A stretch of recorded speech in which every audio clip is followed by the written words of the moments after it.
What's up, everybody? It's another Thursday, which means it's another time for Beer Flow. And we got that flavor in the air tonight. So, of course, it's me, Rod J. Going to talk a little bit about beer this evening, and I've got the crew with me. You know who they are. We got Joe representing from Buffalo. Those Bills still looking for that first Super Bowl win. We got Eric out of Michigan. Those Lions looking to get into the first Super Bowl. And we got Todd over in Indiana. It's been a long time since the Colts have won a Super Bowl. So we're going to talk some good stuff tonight. Thanks for slinging in to check out the show. What do you guys want to talk about? Make sure you light up the comment board, and Joe will be reading your comments as we get situated and get started here. So let's go ahead and run it down. I'll let you guys get in here, give a little shout out. How's your guys' week going? You flowing this week or what? Beer's been flowing good for me. Yeah. What kind of beer you got tonight there, Eric? I have the limited Southern Tier 2 Xmas.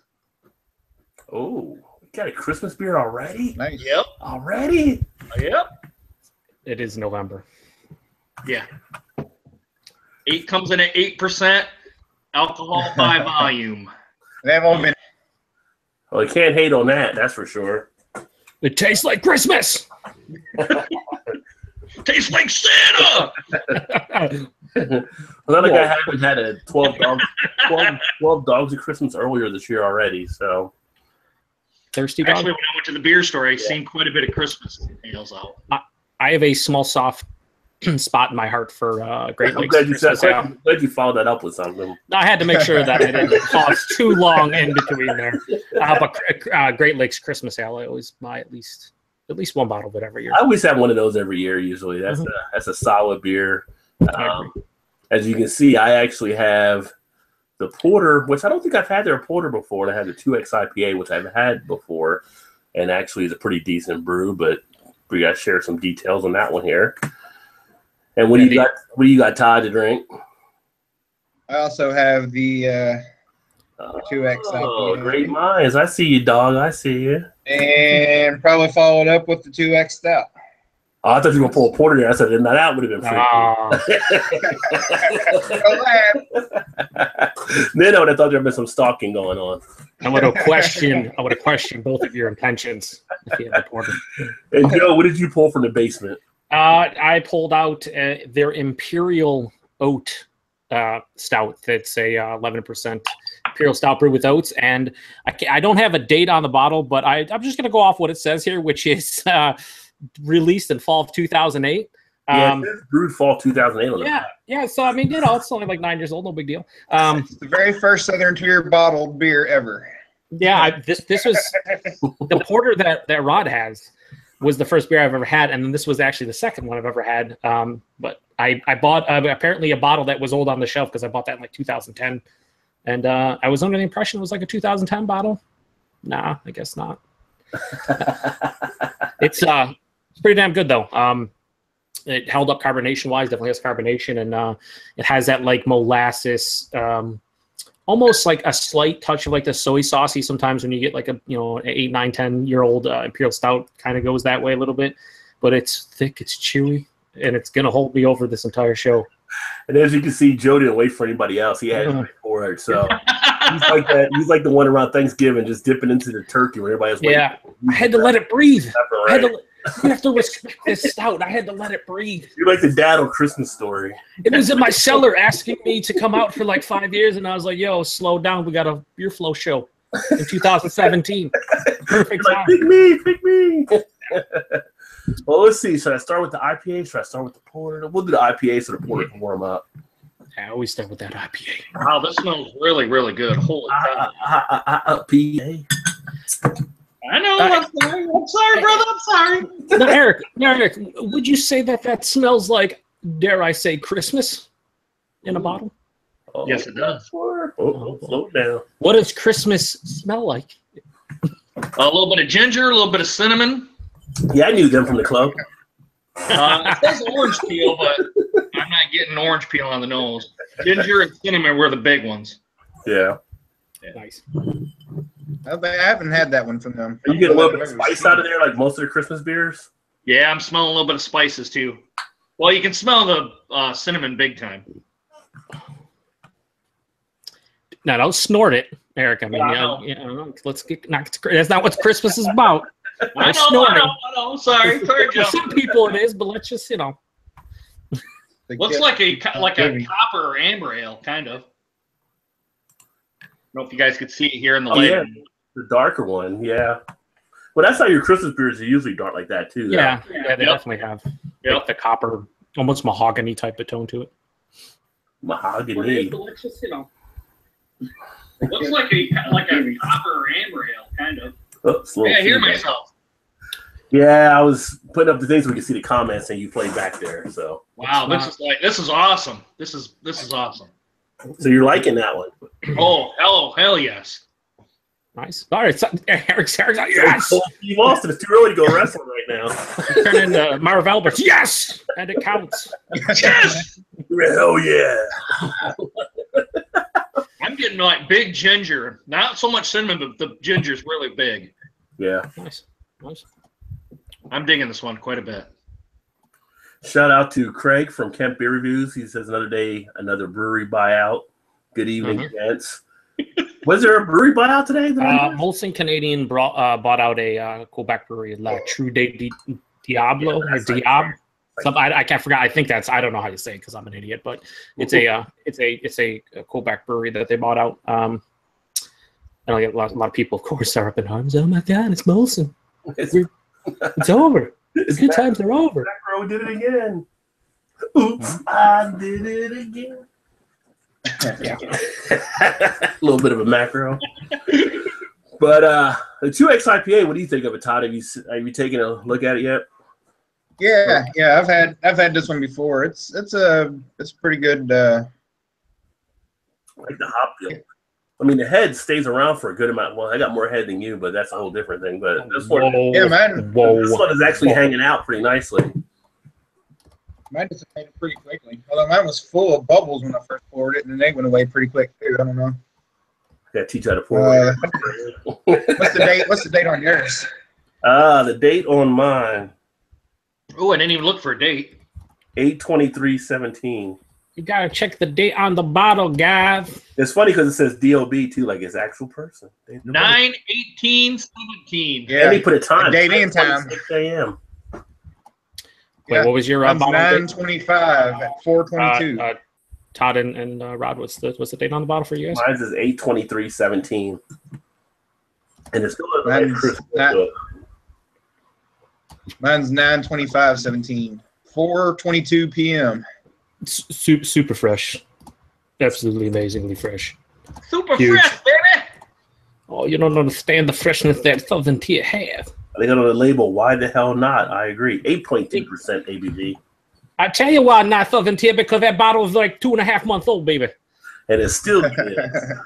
You can't go wrong with Southern Tier for the most part. What do you think of it, Rod?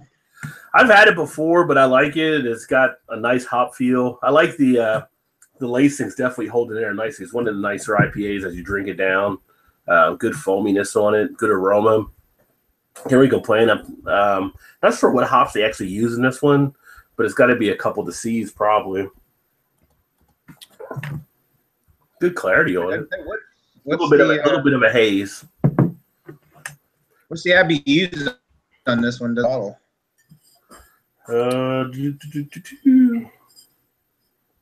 Or I don't see it on mine anyway. I don't see it on mine here. They use Simcoe. Is a pretty big. They have 4 varieties of hops for the 2X Simcoe. It says because they're hilarious Southern Tier on their website. It says now with 150% more Simcoe. So it's more Simcoe in there. It looks like it's 80 IBUs. Is it 80? Yeah, it doesn't feel like it. That's the one thing I got a good amount of malt sweetness on it. Yeah, and that's the great thing about IBUs, right? They're really not worthless, but doesn't matter. You can be drinking a 80 IBU double IPA. If there's enough malt sweetness and the hops, they're dry hopping it or they're using certain hop varieties, you're not going to tell it's 80 IBUs whatsoever. It's going to have a nice balance to it, and maybe you know, and again, not that your guys' bottles are super old or anything, but you know, 2.5 months, I'm sure the intensity of the hops are going to be dialed back a little bit. The bitterness will be dialed back a little bit more. Of the malt sweetness will come to the forefront. So, a lot of things, a lot of factors. Oh, True. But I'm not hating on it, and I've had it fresher too, and it's still pretty decent. Yeah, I think when they, I forgot when they released the 2X IPA. It's been a while, you know, years and years ago. But when they did, it was like a nice change up to their lineup, I thought, you know. And then they obviously released 2X everything from the Xmas to the Stout to all kinds of different 2Xs. So, hey, the past, present, and future walk into a bar. It was tense. All right.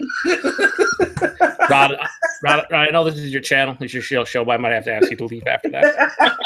I'm not even sure why. I'm not even sure why I laughed at that. What is it? That's like a dad joke for someone who doesn't have kids. So there was a dyslexic guy who walked into a bra. He had it pretty bad, I know. But hey, that being said, any beer news we want to take a look at here? That being said, we're shutting it down. I apologize to all the viewers in advance. Well, actually, after the fact, but anyone who happens to watch this and comes back and sees those 32 seconds of Rod's jokes, that's on him, by the way. Charles Dickens walks into a bar and orders a martini. The bartender asks, Oliver Twist. Doesn't pour the rest of the beer and just pretend that Rod's on mute right now. So, Joe, what do you have that comment on? So, yeah, Joe. I don't even know what to do. I guess I'll read a couple comments. We got Chris from On the 10th, formerly of In the Basement. Hey, he says, Chris, what's going on? He says, hi, guys. Hello there, Chris. Lucas Vlog says, hey, bro. What's happening, Lucas? What's up? That's for Michigan right there. That's a very Christmas-esque introduction, or like. If you didn't know, Eric is the hype man. So.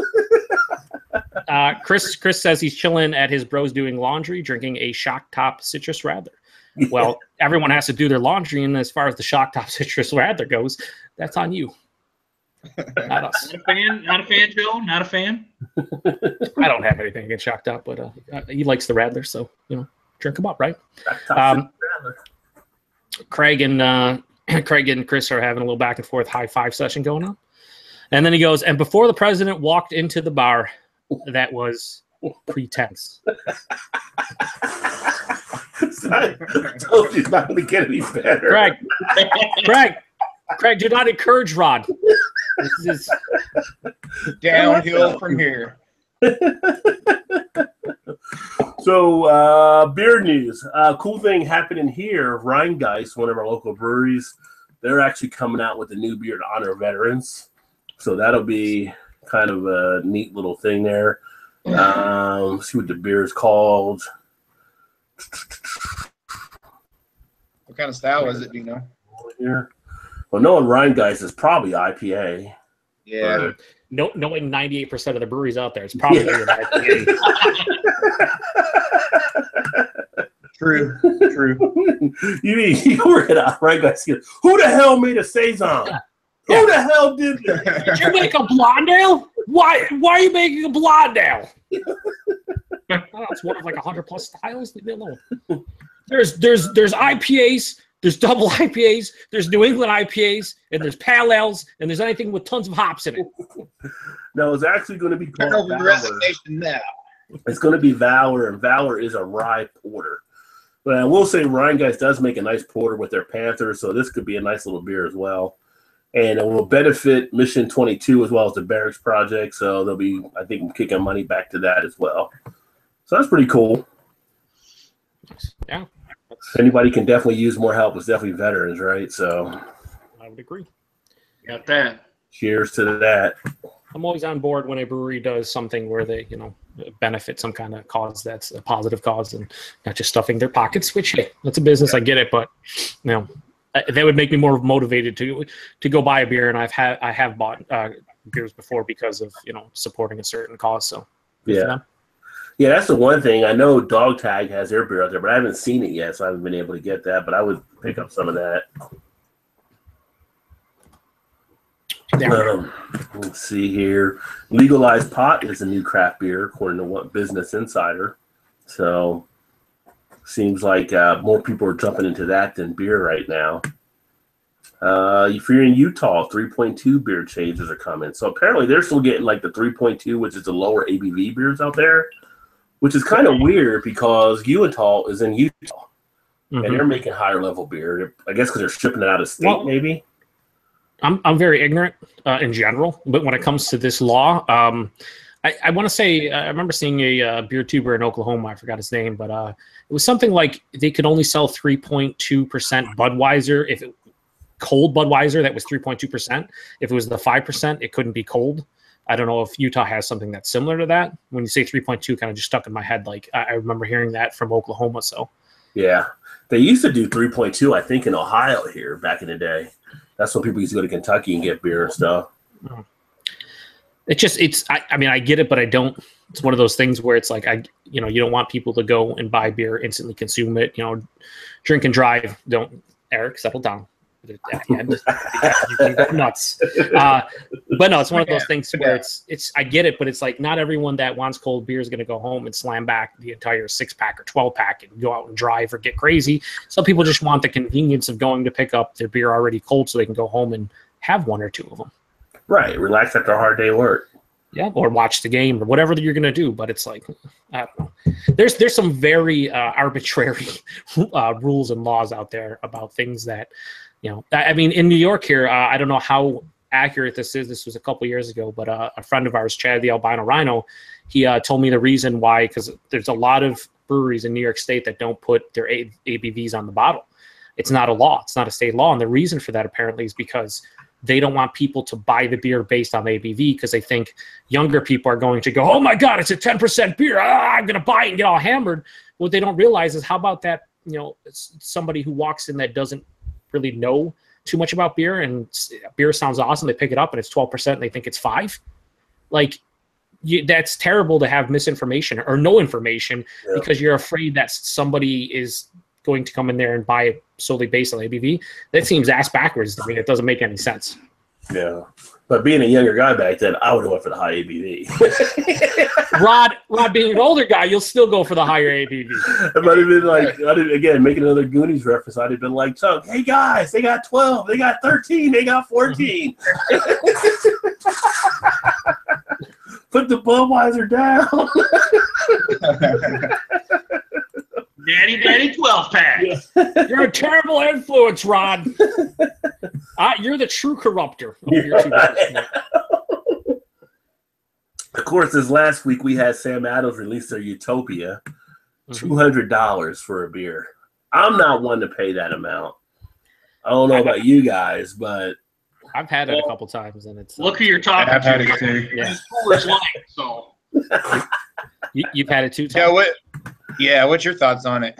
Not worth $200 in my opinion, but no, I mean it's awesome, but I don't know. In reality, to me, it's not really beer. It's more like a spirit. I mean, it doesn't have really any carbonation. An ounce at a time, right? So that's pretty much. Yeah.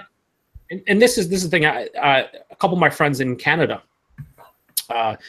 bought it when it showed up to their LCBOs. And in Ontario, the LCBO is the Liquor Control Board of Ontario. That's where most of their spirits, wines, and beers are sold, aside from the brewery and the beer store, which, funny, the beer store has less beer than the LCBO. But anyway, they had like what was called like a phone lottery where you called in and you would get it or whatever.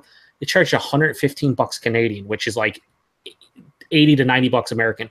For $80 or $90, I would buy it, because I feel it's worth $3 an ounce or so. That's worth it.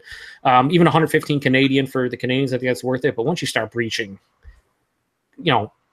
crazy numbers, like it says it's $200, right? But I've never seen it in my area less than $250. Yeah, that's what it's up. I would never pay that. I've had friends nice enough to share it with me, but you can get some crazy, awesome scotches and whiskeys and high-end spirits for that money. So past Pappy Van Winkle. 3 or 4 bottles. Yeah, It's a nice talking point, and I would highly recommend anyone out there to try it at some point. There are craft beer bars that will get bottles of it and like charge like $8 to $10 an ounce. That's fine. I have no problem paying $8 to $10 to try it, but I have no interest in paying $250 to have a bottle of it myself. But hey, to each their own. Like I said, everybody's different situations. Somebody out there might love that beer and decide that it's worth $250. Hey, the bottle itself is cool. Yeah, I would like to have the bottle for my non-existent beer reviewing channel in the background. I like to get money away, but hey, that's on you. So, Chris asked, Joe or Rod will hang out and wait long enough. He'll find it for about $1.99.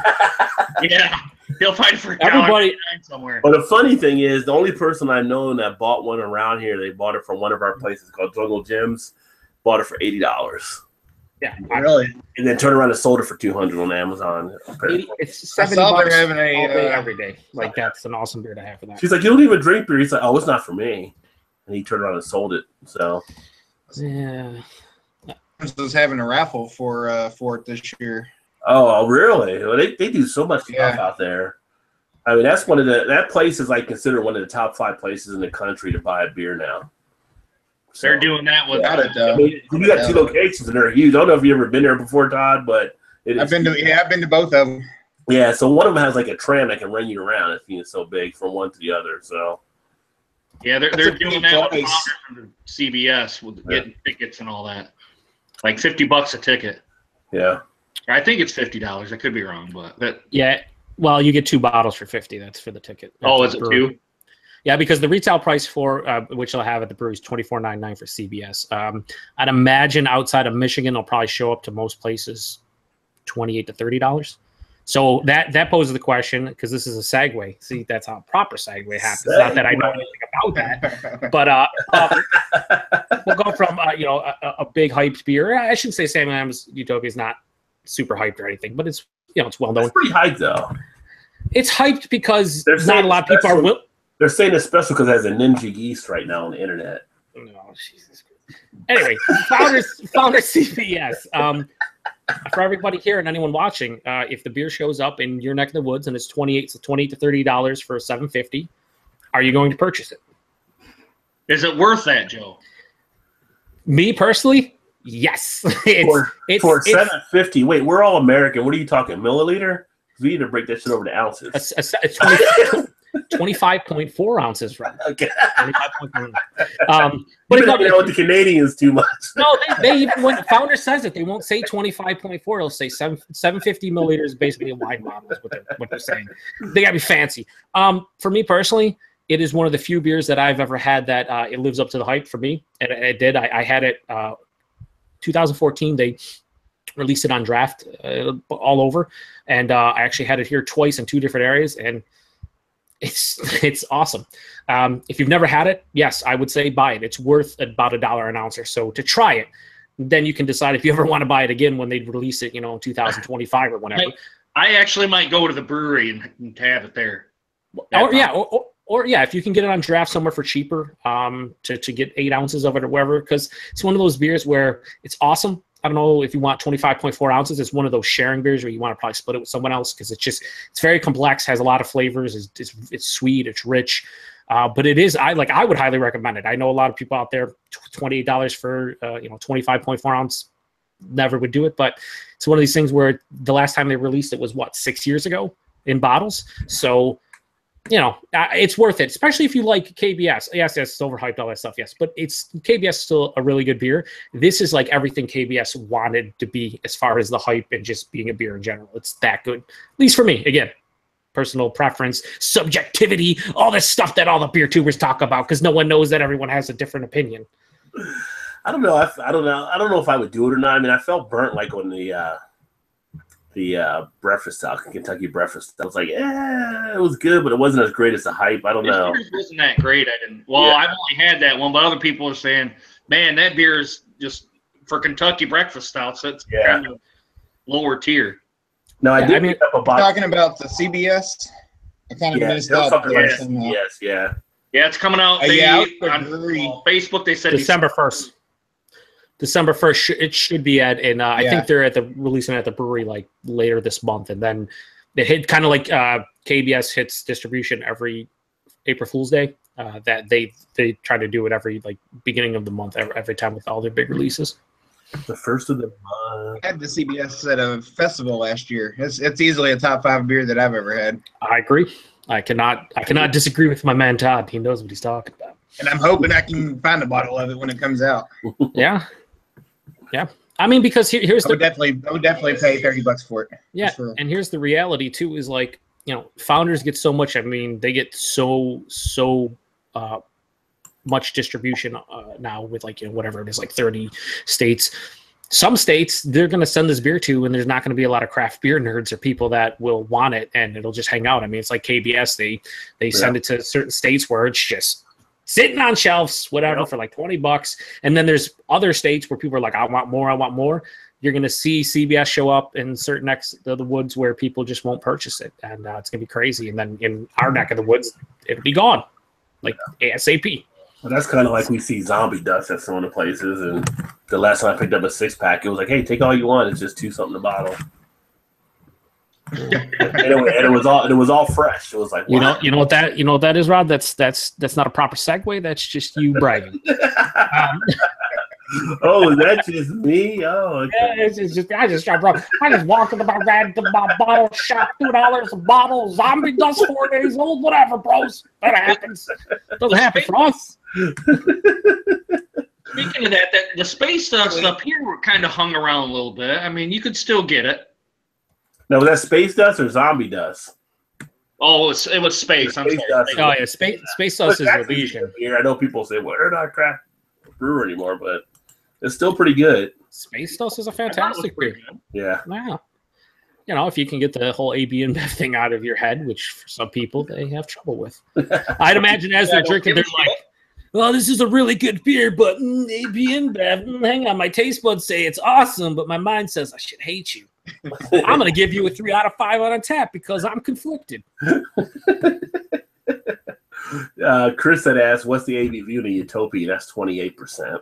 Yeah, 28%. And it's brewed. Your special ingredient is the maple syrup. Yeah. And he said Joe corrupts all beer tubers. Yeah, you better slow down with that nonsense. Only certain beer tubers. Why do you got to hate? But the funny thing with Utopia is illegal in 12 states. Because the ABV. But here's a headline that's on Google, right? The beer costs $200 and is illegal in 12 states, but you can get it in New Jersey. So basically, anything illegal you want in New Jersey, I guess. You saying New Jersey seems a bit shady? I grew up in New Jersey, and I just know there's a lot of stuff you can get that you can't get other places. That's all I'm saying. And apparently, a lot of illegal stuff, apparently. Yeah. I don't know if you guys saw the piece. I think some of you guys, I think maybe y'all might have seen the piece I put on my blog about the Rocky Mountain oyster beer. Yeah. Balls to the wall. Is that something you would try? Oh, yeah. No questions asked. I'll try any beer you give me. Yeah, I'm a cat. Bull's ball? Yeah, whatever. It's beer. It's not like you're going to. I'm getting a little bit of protein or something. I'm in there with a little bit of roasted malt and then balls. Balls. Like I doubt it's probably just maybe a little salinity, maybe just a little bit of slight gristle. Yeah, a little bit of gristle. I gotta chew my beer. I'm having issues. I guess we could technically say the brewer went balls out on that one. So that's a little better than the earlier. I'll give it that. Oh man, Joe, does that mean you're gonna have the menopause beer? No, I'm not. Wait a minute. No, I try it. Is that like there's menopause in the beer? Wait a minute.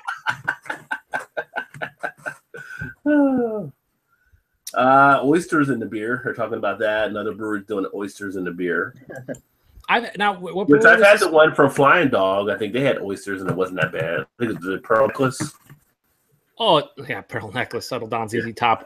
The thing is that oysters are an oyster stout's kind of. I think it used to be like commonplace for a lot of English breweries did them, or at least I saw them before. But they would come in and it'd be like an English sorry, an English stout that was brewed with oysters. And again, you just get like a little salinity. It's almost like akin to a goza, but not as salty. Kind of just a little hint of it. Well, the oyster, you think a little bit more of an aphrodisiac. Yeah. But with balls, you just got balls. I don't know. With balls, you just got balls. I think that's the idea that'll stop a lot of people. Just that thought in their head, you know. Yeah. It's like people would eat escargot until you tell them it's snails. Oh yeah. Or people. I've had people that, you know, as simple as it is, like venison or non-beef, you know, like steaks or whatever, and they can't get over the fact that they think Bambi's in front of them. It's like. Yeah. It just has a slight gamey profile, but it's not like you're eating Bambi. Slow down. Bambi's all right. That's what I like. I like that big gamey profile. And yeah, I mean, once you or people who can't get over like the texture of something, like they the texture's nasty, but I love the taste, but I can't handle the texture. It's like I get it. I get it. You know, sometimes things stick in your brain and you can't get rid of them, right? Right. It's like it's there. Now this one beer is actually tapping into my big worm, going back to some Friday actually. Yay! Big worm. They actually created a beer that tastes exactly like a Snickers bar. It's playing with my emotions. I would go for that. I don't care. Yeah. Ball stout Snickers beer. Ball stout. Now I'm gonna take the Snickers beer. Yeah. So why is my thing coming on here? Anyway, so this one is done by Illinois. So Eric might see this one actually where he's at. It's Illinois Pollyanna Brewing. They created a fun-sized milk stout. The milk stout is actually brewed with peanuts and sea salt. Ooh, nice. Yeah. So you might be happy for any of us, Eric. I'll be looking for it. My local brewery, Resurgence Brewing Company, out of Buffalo, they do a thing once a month called Kegs and Eggs, where on Sunday, one Sunday every month, they'll have all these specialty kegs, and then they'll bring a food truck in that does like a special like breakfast. And I think this past week was I can't remember what the egg dish was, but they did a Snickers coffee porter. Apparently that went over quite well. So didn't get a chance to go over there, but yeah. I mean, Snickers in any kind of stout or porter. That's what I'm saying. I was gonna say you can't go wrong with that. Yeah, you may have won the day, sir. you start calling me Snickers, Milky Way, Three Musketeers, Kit Kat, Reese's, whatever. Like I bet. I like food. I like chocolate. You're in a big worm. You're messing with my emotions, Smokey. Well, that's a proper segue. Yeah. Well, let's see here. Well, there's some of the beer news and stuff happening. You want to run down some stuff with Southern Tier? No, I'm good. We'll just sit here in silence for about 30 minutes or so. Because I got more. If you got more, do it, and we'll finish. We'll finish with Southern Tier if you do have more stuff. If you don't, then we'll bore everyone to death with a rundown of the history of Southern Tier and how mediocre they are. I'm just kidding. I'm trying to think if they actually went through with that merger or not. I couldn't remember if they did or didn't with Victory. Oh, they did. They merged hard. Little teaser there. Oh. They went Rocky Mountain Oysters deep with that merger. Yeah. No, I have it at I took notes for the history and all the stuff they've done, and yeah, they did in 2016. They went on. But I think there's a third brewery that was involved, but I can't remember who it was. At one time, it was going to be a third one. I know it was 3 of them. Yeah, I forget the other one, but I think it just went through with both of those breweries, and that was it. So one of these guys did a review, I think. He says Dogfish Head's new beer tastes like tongue-kissing Mother Nature. Doesn't really say much about the flavor of that or anything, but it does make you kind of put the eyebrow up a little bit, like, tongue-kissing Mother Nature. Let's see what beer this is. If we just did a segment on Dogfish Head. Oh yeah, that's a good one. That's a good one. Check out my latest review, Pennsylvania Tuxedo. That is a good beer, and yeah, you pretty much are tongue kissing Mother Nature with that thing. I'd have to agree. There's a lot of pun in that one, Dad. A lot of tips. That one is really good, and I'm probably going to go back and get more at some point here. But if you guys haven't seen that one, make sure you check out the review. But this is an 8.5% pale ale that I mentioned that's done with spruce tips. Yep. Yeah, good beer. Well, go ahead and run down some Southern Tier stuff for the good folks. Oh, I'm gonna run this down. I'm gonna corrupt and groom everybody while I do this. Saturday night. All right, so for this week's brewery segment, we're doing the Southern Tier Brewing Company, which everyone just happens to be drinking something from this evening. Coincidence? I think not. So Southern Tier is based out of Lakewood, New York, which is actually a part of the area that I'm technically a part. The Western New York area includes what side?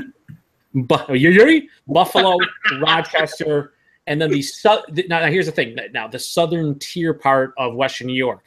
That is why they're called the Southern Tier Brewing Company. They are technically the Southern Tier of the Western New York area. So that's where they got their name, more or less. They were founded in 2002 by Phineas D. Mink. Yes, that is his real name. And Alan Skip Yawn. And they started distributing locally in 2003. And by 2005, they were almost fully distributed throughout the states of New York and Pennsylvania. The first 3 beers that they produced were a Pilsner, which they still produce, an English Mild, which I don't think they produce. I haven't seen anything about it. And their IPA, which people still buy to this day, like our good buddy and fellow beer tuber Paul of PA Brew News. He used to buy that one, I think, by the case. Or maybe it was the 2X. I don't know. He was in a drunken stupor when he would buy like the case of it and drink half of it in a single go. In 2009, they added a new 20,000 square foot facility on their current property in Lakewood. And it allowed them to open up distribution to even more states, and then even to some other countries internationally. So pretty cool.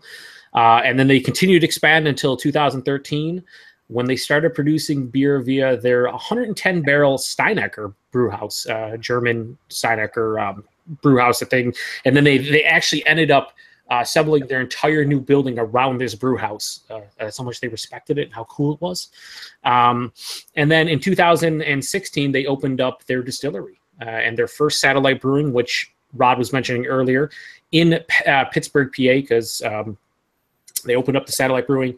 And then on top of that, they announced their partnership with Victory Brewing Company, which I believe is called the Artisanal Brewing Ventures. Really classy. And BeerVentures there. Yeah. You bit. Listen, David. Cease and desist letter. Yeah, you might have to. You might get on that, Rod. I mean, they're trying to infringe upon your copyright and trademarks here. I don't like this. Now I'm totally. Now I don't want to do the rest of this. I didn't even think about that when I was doing this. Southern Tier is dead to me. Your beers you have in the cellar. Yeah, pour them right out. The other thing is, they have an awesome tap room. I've actually been to the brewery a couple times.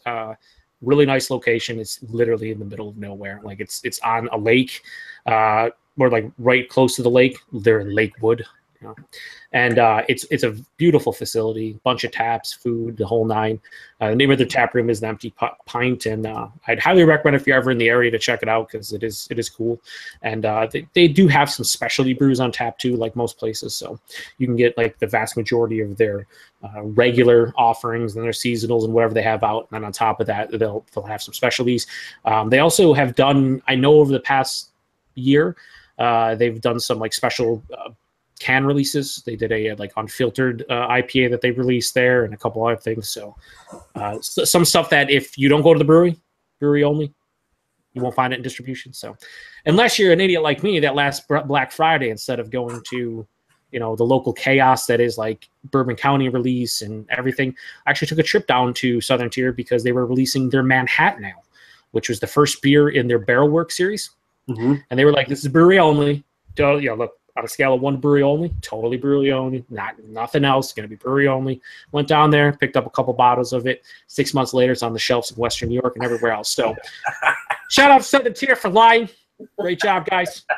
Brewery only, my ass. They got you. Yeah, but I don't regret it. What I do regret is the fact that I paid $20 a bottle at the brewery, and guess what the price was in store? $18.99. So fuck you again, Southern Tier. Sucker. Yeah, so now that my hate has been contained at this moment. So yeah, that's How do you really feel? no. So that's as far as the history goes, that's pretty much it. Again, they're of the breweries we've done so far, they're one of the newer ones. I think all the other ones we've done have opened in the 90s. So this is the first one we've done that actually opened in the 2000s. So I thought that was cool from that aspect. But now here we get into about the 75-minute part of the show, which is all of Southern Tier's beers. I'm not gonna go into like ingredients and everything. We're just gonna run them down. So they have their standard series. Part of their standard series is their IPA, their Tangier IPA, which is Tangerine IPA, their New School IPA, their Citra Hopped Live, which used to be just their live pale ale, but for some reason they changed it to Citra Hopped, and I don't. And this is the thing. I actually, I'm gonna go read it right now because I don't know if they. Let's see what they did. Yeah, they actually, I think, reformulated it. They said they cranked it up to 11, Spinal Tap, by adding a generous amount of Citra hops. So they used to have just the live pale ale, and they decided to add a whole bunch of Citra hops to it, and then, I guess, re-release it, because I don't think they actually sell just the regular live pale ale anymore. Their Pilsner, their Porter, which Rod has right now, their Finn and Matt's Extraordinary Ale, which is a limited release. I've seen it here before, but I don't. Before that's pretty good. Yeah. Yeah, I don't know how widespread that is anymore because I don't think it's. I think that was more of a variety pack when they put it out. Usually, at least when I've gotten it, I've never seen it stand alone really. I saw it standalone, but years ago, like 2010, 11, 12. But I don't even see it on the shelf. So I think you're right. It's probably in some of their variety packs. Makes sense because I don't think it was one of their better selling beers.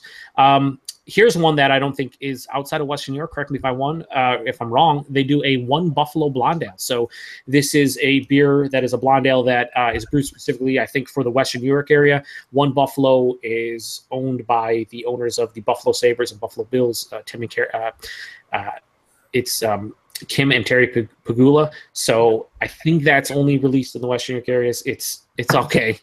It's an okay beer. Like if you go to a Sabres game, you go to a Bills game, you can get that instead of your macro, and you'll be all right with it. Like the Bills and the Sabres. It's okay. Yeah, it's all right. Like at some point, like you'll get happy about it, and then they'll totally break your heart when you realize it's like a step up above macro.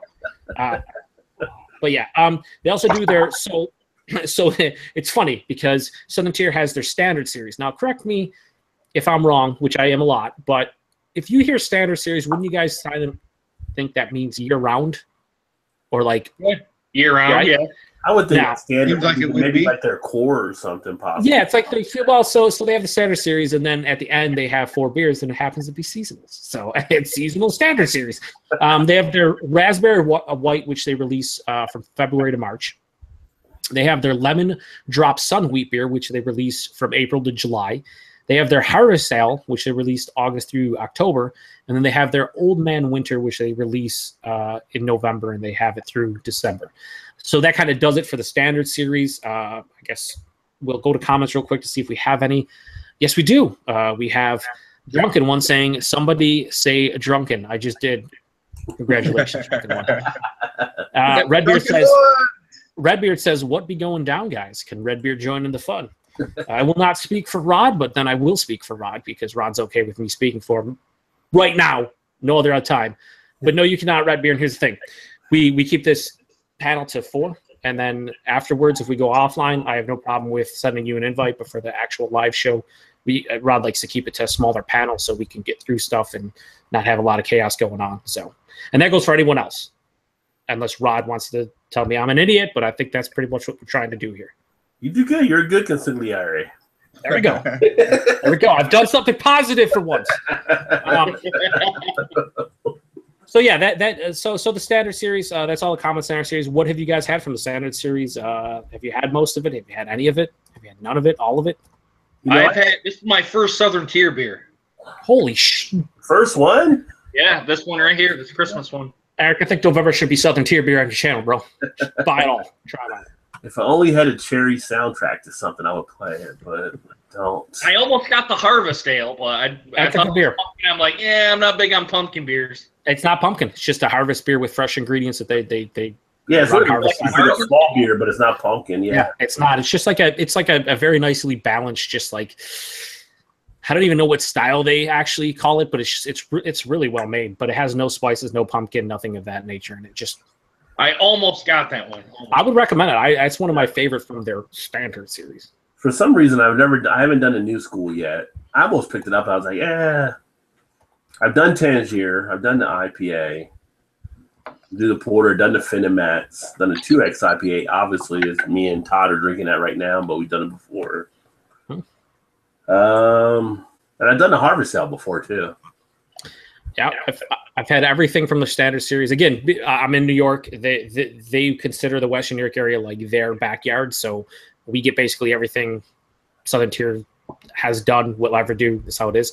The only thing I haven't had in their standard series is their lemon drop Sun wheat beer. I don't believe. Maybe I did though. See, that's when you kind of forget when you have so much stuff from like a brewery. Like all blend together. But hard to keep how about you, Todd? That's where Untapped comes into play. I'm gonna go look. How about you, Todd? What did you have? My first experience with Southern Tier was the pumpkin and the warlock. Todd's over the head right now. Yeah, we're gonna need you to hold that to segue for later, Todd. He's pulling. I thought that's what you asked me. That's what you asked me.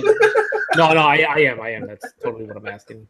So that was your first experience with pumpkin and warlock. That's That's about the best experience you can expect from the get-go. Yeah, that's not a bad experience at all. No. Right.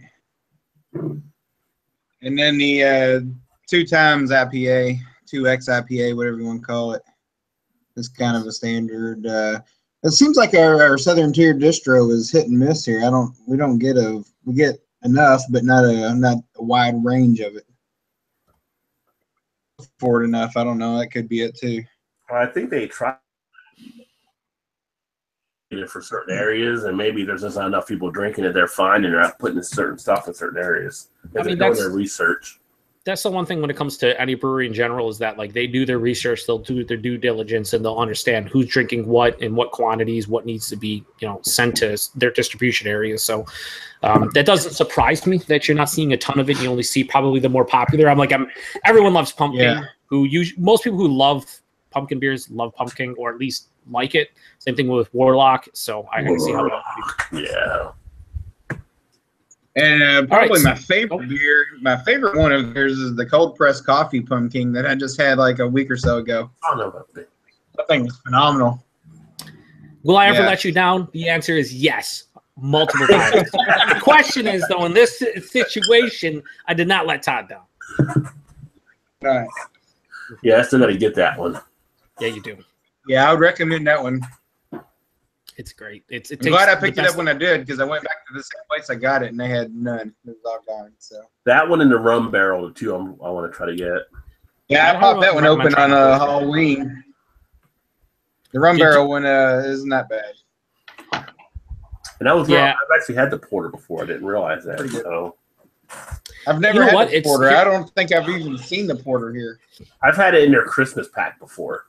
No, wait a minute. That's Sierra Nevada I'm thinking of. Yeah. Maybe I haven't had this one. The thing about that porter in general, though, goes for like almost any porter out there. It's like, how many of you guys would get excited when you see a porter on the shelf that's just a porter? It's tough nowadays to psych yourself up to buy like a regular style. But it is a well-made porter. And then that's what happens with a lot of these porters out there. Like nowadays, if we didn't know how good, say, the Edmund Fitzgerald is from Great Lakes or like the Black Butte from Deschutes and a lot of these beers, you probably wouldn't pick them out from the pure, just the sheer amount of beer that's out there. It's like you're always, trying to drink something that sounds cool or sounds more up your alley. It's like so many of these good beers that are just well-made get passed up. So I feel like that's a good one from Southern Tier, but not many people try because it's like, oh, it's just your porter, whatever. Yeah, it's a little thin for me, but again, me and porters, it's kind of like I'm not a huge thin beer type person, but and what is it like 5.8%, 6%? It's not a big beer. Yeah, what is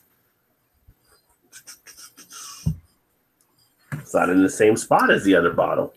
You know what? It's New York State. We don't have to put our ABV on it.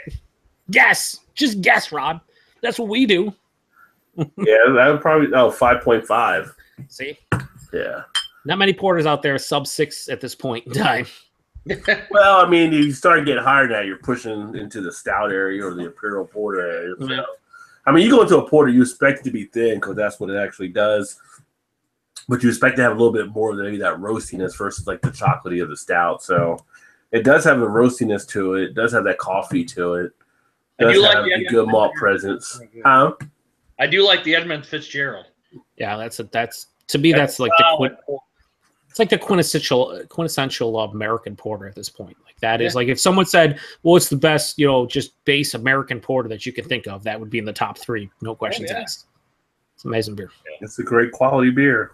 Mm-hmm. That's the thing. It's consistent. It's very just well made, high quality. You're not looking at it to bowl you over and just be like, "Oh my God, here's all these flavors." Just like no, it has what it should for a porter, and it's awesome. So, all right, so we'll go into the 2X series, which I didn't realize they made these many 2X beers, but they do. And we're going to read it to you. Yeah, so they have the 2X IPA, which certain individuals on this panel are currently drinking. They have given their opinions already, and so it's basically the double IPA. They also have their 2X Smash IPA, which they say they release in February, but it's year-round. But they release it in February. But it's year-round. The year-round release of February. I've had a couple of their 2X Smashes. I think they had their Mosaic and their Equinaut, and they're pretty damn good. But I haven't seen one since, so I don't know if they continue with that or it's something that I just don't see because I just don't look for it. The 2X Stout, which they just say is limited, so limited that Todd in a Southern Tier distribution area, which doesn't get much, has it in his hands. Can't be that limited. Have you cracked open? He knows somebody. You did. How is it? Good. It's nice. Got a little bit of sugar sweet to it. Some coffee notes. It's a nice stout. I like it. Nice. Yeah, we do get that one quite often. So now I've had that before, but correct me if I say this like 8 times because I'm always afraid that I'm wrong. Usually I am wrong, so I always want you to correct me. Is that made with lactose? Is that a milk stout? It is. Okay. Yep. Okay. Yeah, that's what I thought. Yeah, I enjoyed that one when I had it too. It's good. It contains lactose sugars. It says. There you go. They also have brewed with 2 variety of hops and 3 types of malts. Nice. They also have their 2X. I don't know if any of you guys seen this. The 2X Oaked IPA, which they say is a January to March release. I've had that one. That one is pretty damn good too. Was it? Yeah. Seems like the Oaked IPAs have been popular the last couple of years. You see a lot of breweries doing. Well, they're trying to do it as kind of the barrel fill without the barrel. Yeah. I get it. Yeah. They also do their 2X Unfiltered IPA, which is limited and released in April. I've actually seen that available, but I did not purchase it. I probably should have just to try it, but I did not. So that's on me. Their 2X Tangier IPA, which is the Imperial version of their base one. They call that a summer release. I saw that again this year. Did not pick it up. Good tangerine pill. Yeah. Oh, the tangerine pill, daddy. And then last but not least is the one that Eric drank tonight, which was their 2X Missile, which is a late fall release, which here we are. And here he has it. Awesome, by the way. Excellent. And that's his first Southern Tier beer, too. Look for that one. Yeah. Tastes like Christmas. Imperial Series, which is weird to me because it's everything that's Imperial. Kind of just read a 2X series, which is basically also an Imperial series, but I mean, okay. Their Imperial series, I've had this beer before. I want to say Rod has. We'll see. Their Imperial Cherry Goza. Oh, baby. I could have got that today. That thing, how much does it cost where you're at, Eric? Oh, I didn't look. How much do you get it for where you're at, Joe? I want to say it was like $3 something a bottle. Oh, it's not bad, man. I could have got it. I think here's like $2.99 a bottle. I could have got it in a 4-pack. Yeah, I think the 4-packs were like $12 to $14 in this area, I something think like that's that. what I about $13.99. Yeah, It is probably one of my more favorite ghosts to actually enjoy recently. Like, it's got the tart, but it's not overly tart. It's nice and smooth on it. The cherry comes out very nicely. I think they do it with cherry juice, I believe, but it's a good beer. It's put together very nice. yeah, they brew it with. It's funny. I mentioned this to you, Rod, when you were going through a certain medical thing last couple weeks ago that I won't discuss because it's personal. But I did mention the tart cherry juice, which they brew it with. For me, though, it felt a bit flat. I could see why you liked it. For me, though, you like it high carbonated? No, I got a lot of like salt from it. Like, it was very, for me, it was the salinity was a bit too much for me. I did enjoy it. I think I give it like a 3.5 on a tap, but it fell just slightly flat for me. But again, you don't see too many imperial gozes in general because they're usually like 4 to 5%. So now, did you have it in the bottle or did you have it on tap as well? I had it on bottle. Okay, I had it both ways, and on tap is even better. But yeah, I can see that. No. It's definitely. I mean, I think it's one of those beers too, where if you're unfamiliar with the Goza style, like trying that out might be a nice. I guess I'd like a change of pace because it is imperial and it has a fruit juice added to it. They also have their Unearthly Imperial IPA, which is one of the first beers I've ever had from them. You guys ever try that? I've not seen that one. I have not, obviously. They have it on their website, but I don't know if they make it anymore. If they do, how limited it is. It just says that you should be able to find it year round. So I don't know. I don't see it too often. And the problem is when you find that, I mean, it's an Imperial IPA. It's usually like 5 months old. You're like, I'll pass. Maybe next time. No thanks. Yeah, no thanks. There are 3 citrus peel out Imperial Wheat Ale, which is available from April to July. You guys have that one? They still got that out in some places. Which one was that again? They're 3 citrus peel out. It's their Imperial wheat ale that's brewed with 3 different kinds of citruses, the citrus peels, which I think is orange or blood orange, grapefruit, and tangerine, maybe. Yeah, I didn't buy that one because of the date when it usually comes out, but it's still on some shelves around here. Seems like a great summer beer, aside from the fact that it's like 8+%. Well, it's like a $5 beer, I think, too. You want to get that fresh. Yeah, you do. The next beer they have in their Imperial series is their Imperial Ginger Beer, which I can safely say I don't think I've seen. It said from January to March. I don't know if this is going to be a new release or something that I just haven't kept my eye open for, but Imperial Ginger Beer actually sounds pretty interesting. They also have their... and I want this, and I'm going to pick this up. I was going to get it for tonight's show, but then I was like, I'm going to go to that Fridgman thing and get that. Not Fridgman, sorry, my cellar. No, not a fridge. Cellar and go get that 2008, oat Imperial Stout. And this is their Imperial Cinnamon Roll Ale that just came out. Oh, yeah. That sounds awesome. And from what I've said, is it kind of Talk to me, Daddy.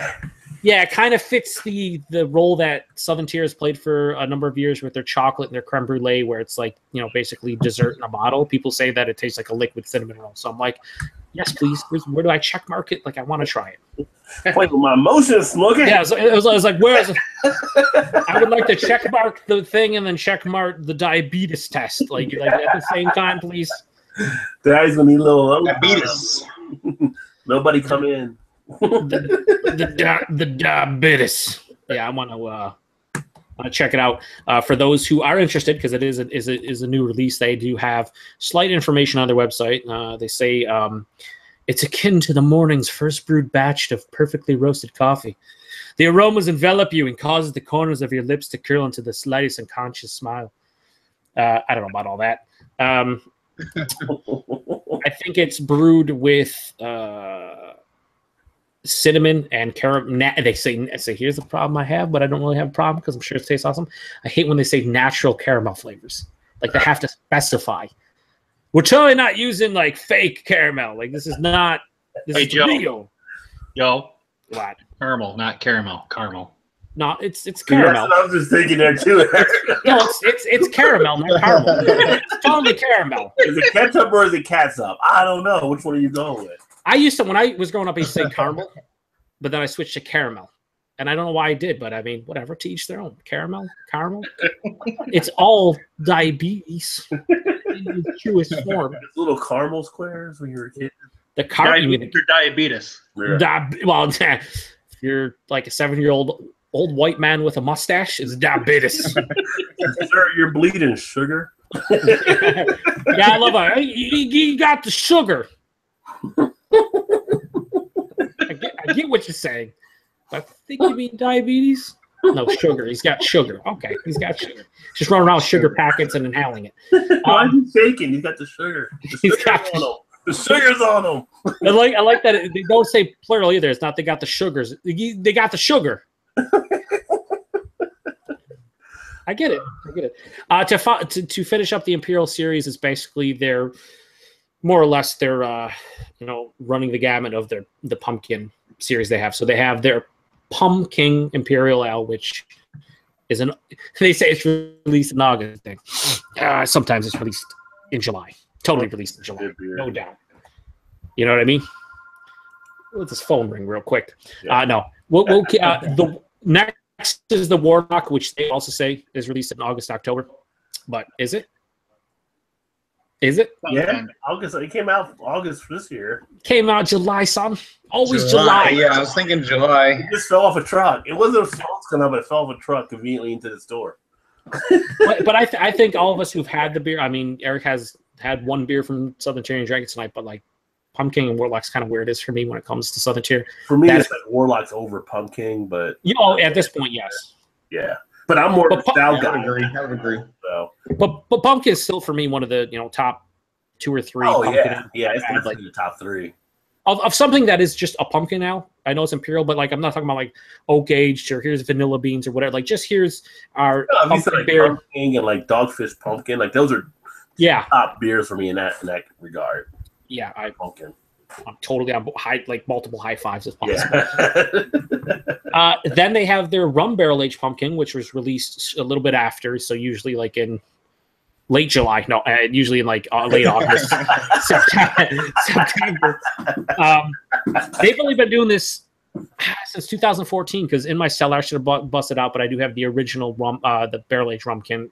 I want to call it Rum King, and I'm always thinking like, why didn't they call it Rum King? And then apparently there's a beer called Rum King that a Minnesota brewery brews. So I'm like, okay, I get it. But basically, I'm just gonna call it Rum King because I'm lazy. But they're Rum King. I want to see it. I mean, I had their 14, but I see how it ages. But they've released it now. I think every year since 2014, the last 3 years. So I haven't tried it since 2014. Yeah, the barrel age is on my shopping list for sure. I know Todd's had it, and he's like, it's okay. It's more than okay. It's just not cold-pressed coffee, is it? From what I can remember, it was okay. It was good. And then to finish up their Imperial series, obviously the cold-pressed coffee pumpkin, which I recommend it to Todd and Rod. This is going back like a month ago, and I had it last year. They only did draft only, and I think it only was in New York. And I had the pleasure of trying it on tap a couple times, and I was just like, yes, this needs to release in bottles, guaranteed. But I'm like, they probably won't. And they totally did this year. So if you get it in your area, try out the cold pressed coffee pumpkin. It's like everything that pumpkin is, but with like a nice hint of like just coffee flavor without like the bitterness. Without like it's not super acidic, it just has a nice coffee character to it, and it's so damn good. It really is. Nice. Damn good beer. Right, Todd? Todd, back me up on this. I know you. Oh yeah, 100%. Yeah, that's right. A favorite coffee beer, that's out there with coffee. That's crazy. No, that's crazy talk. But I see where you're coming from because I could totally say it's probably like the top 5, top 10. Top 5 for sure. Mm-hmm. And I'd recommend it if you've had pumpkin before. So if you know what pumpkin brings to the table. And here's the thing. You have to like pumpkin. At least just like it. You don't have to love it. But just like it. Because you get some of those people out there that will be like, I hate this beer. And someone will say, drink the variant of it with this flavor. And they'll drink it. They're like, oh, it's not good. And it's like, well, you hated the base beer. So if you don't like the base beer, just because they throw chocolate in it doesn't mean you're going to like it. It's still like 90% the base beer, is it not? Like, okay. But anyway, if you like pumpkin, you like coffee, check it out. It's highly, and it comes in 12-ounce bottles. I think like $3, $3.50 a bottle. It's worth trying out. The last two series is their Blackwater series, which I'm drinking the Blackwater series here, the Imperial Oat, which this beer is retired. They do not release this beer anymore. A couple years ago, they changed up their Blackwater series. Beer they've been releasing for a long time. I don't know how many of you guys have had it, but it's their creme brulee, which if you like the dessert creme brulee, then you need to try the beer. It is every bit as sweet as the actual dessert. So don't go into that beer drinking it and being like, oh, this is totally too sweet. No, it's totally a dessert beer. You should probably share it with like I've had it before, and I wasn't a fan. Yeah, it's crazy sweet. It's really sweet. It's diabetes in a That is diabetes for sure. Yeah. Diabetes. Diabetes. And then a new beer that they came out with, I want to say it was last year or maybe earlier this year, but they're Thick Mint. Have any of you guys tried the Thick Mint Imperial Stout? I haven't. I have had that one. That was actually pretty good. Was it? I didn't pick it up. I know Paul had some issues with it. Yeah, well, Paul has issues with a lot of things. Yeah. But they're going for like the Thin Mint, Girl Scout cookie, basically in imperial form, because who doesn't want to drink Thin Mint for dog, Yeah, that's right. I wonder if you put it in the freezer if it tastes better. They also released. I thought it wasn't bad. I kind of liked it. Well, did you? How was the mint overpowering? Because that's one thing with mint beers is like you get a very real sensation of like drinking a beer right after you brush your teeth type of feeling, and I've always hated that out of mint beers for the most part. I mean, it was definitely pronounced, but I don't think it was. It wasn't quite as minty as I was expecting. Say me thing, I don't know. Maybe I could probably see how some people might take it too much, but for me, it was good. Nice. I might have to give it I mean, again, the cool thing about, and this is the thing that I have an issue with a lot. I've talked about before, but a lot of breweries doing bombers, and bombers are a ripoff. And plus, yes, you don't always want to drink 22 ounces of like a beer like this. I would never even consider buying if it's 22 ounces of a mint chocolate beer, because it's like what? But they do release it in 12-ounce bottles, so that good for them. They did that with pumpkin. They've done it with the cold press. But the rum barrel aged pumpkin is still in the 22-ounce bottles. So, I mean, unless you're like me, you get some of them for $4.99. All right, we're going to segue onto whatever is not Rod talking about this great deal.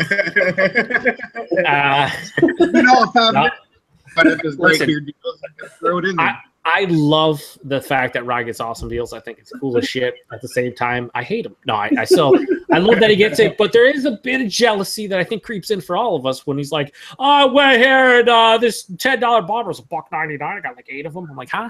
So I need to shoot a video from inside the store so you can actually see them there with the price tags. Like, yeah, what the hell's wrong with the people? What are they doing that for? They're doing it because they know Rajay is in their presence and he's looking for deals. Yeah. Right, here he comes. Mark it down. If I only have that power. There's actually if he tells us. There's actually like representatives from the breweries in there, like waiting for Rod to come in. And like, I know they'll review it if it's $1.99. All right, go. I see him. He's entering the store. $1.99 right now. He wants to buy 7 of them. As a kid, they had that old movie Zapped. Remember the movie Scott Baio? Yes, I do. And that was the power you wanted as a teenage boy, but as an adult, you went to power of marking down beer. Especially if you have a website and a YouTube channel dedicated to reviewing and talking about beer. That seems ideal.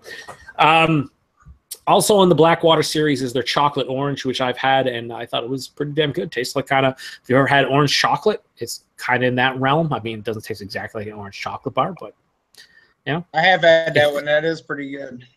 Yeah, I mean, if you like orange and you like chocolate, I don't know what else you're looking for, because it's pretty much it's the nail on the head. That's pretty much it. Yeah. A beer that I've seen, over like the last 6 months, and I just never have pulled the trigger because I just haven't, is their salted caramel in the Blackwater series. Same way. It sounds awesome because I don't know about you guys, but salted caramel like chocolate bars are awesome. Like I like the, savoriness with the salinity with the sweetness. It's just like it all works together. Kind of like, chocolate covered pretzels or something. You know, you get the pretzels, then you get the salt. Yeah. But again, I don't know. Just so much beer available, kind of falls to the wayside. And last but not least in their Blackwater series is a beer they've had for a long time. This might be not the OG, but one of the first, in addition with this oat, is their chocolate, which is a late October release. Their chocolate stout, which is basically just an imperial chocolate stout. I've had it multiple times, and it's a damn tasty beer. But again, here's the thing. If you're unfamiliar with Southern Tier in general, but specifically their Blackwater series, all the beers in there are made to be dessert beers. So if you go and you see a Blackwater series beer, whether it's the thick mint or the chocolate orange or the chocolate or the salted caramel or the creme brulee, go into it knowing that it's going to be crazy sweet. Like, it's going to be sweet because that's what they're going for. They're going for dessert beer, and they hit the nail on the head. Like, every time with it, it's just how much can you handle? That's what I was saying when they used to release them 22-ounce bottles. It was like, you need like 4 people to be able to drink this. Now it's 12-ounce bottles, so probably 2 people and you're good to go. And unless you're a crazy maniac like Todd, you just hammer 12-ounce bottles like you're going on style. And last but not least, do what you got to do, you know. I mean, hey, if you like thin mint cookies, I mean, drink a 12-ounce bottle of thick mint imperial stout. They're great with the binge on Netflix, right? You're watching Netflix, going through some shows. Hey, just keep drinking. The last 15 minutes of whatever show you're watching, you might not remember, but it doesn't matter. You're having a good time. You think, bro. I don't like the way you think. We all like the way Rod thinks, but I think we all really want the way Rod shops to be more of an arbiter. It'd be great to have like a single $10 bill and come out with like a case of beer. The last series that they have is only 3 beers deep, which is about... Haters gonna hate, right? Nobody's hating on Rod. Hate the player, hate the game, hate the game. Jealousy is running rampant right now, at least on my side.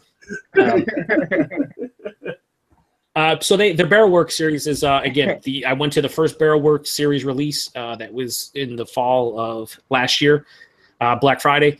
And since then, they've come out with 2 other. The first one was their Manhattan Ale. So basically what they were going for with that was a, Manhattan, the cocktail in beer form.